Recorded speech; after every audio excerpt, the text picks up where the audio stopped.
So we've touched on well-being a bit, but I mean, in corporate world, particularly where I work, which Karis could probably agree with, agile working is the latest buzzword.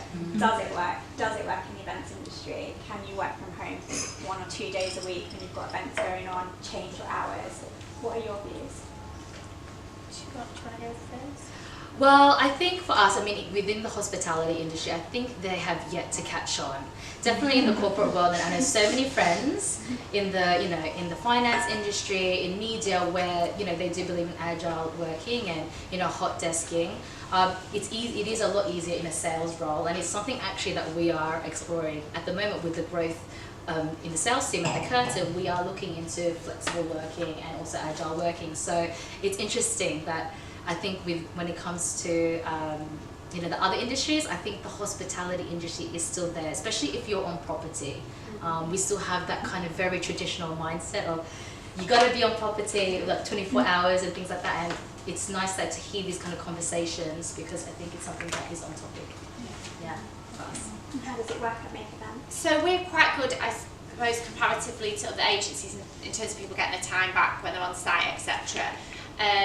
It is what it is. If there's a pitch to be done, then it's to be done. But I don't think that's unique to events. I see it in other businesses. I think that, interestingly enough, because we're just about to get new offices, I talked about flexible working, because when I was at AstraZeneca, for example, you had to be in between a certain time bracket. You were allowed to work out at lunchtime. And we actually discussed it, didn't we, in a management meeting with our FD, and he said he's yet to see that kind of working being productive for business, and that you get more out of people, I guess. So it's interesting. We're kind of having a bit of a conversation around it at the moment, and we'll come to some conclusions. But it is a tricky industry to monitor that, isn't it? Especially in corporate, I think, like from our side, and I've worked in, and my former colleagues are over there and behind, there's two lots of corporate. So, in both of the corporate companies that I've worked at recently, there was no flexible working. I think at one of them, I won't name names because you're all here, but I had to really fight to get 1 day a week from home. I find it hard, I think, because we're like creative agency. I feel like, me as a person, like when we're in a team and we're brainstorming ideas and throwing things around, that's when we get our best ideas. So to kind of like break that apart, potentially we wouldn't get as good a solutions for our clients as well, I think. I think you need to be flexible as well. If your firm is giving you flexible working, Take it. I then also know that there are weeks where I have to come in and do 5 days, or if there's meetings, I don't expect the firm to keep budging things and for my team to keep moving things. So I'm equally as flexible.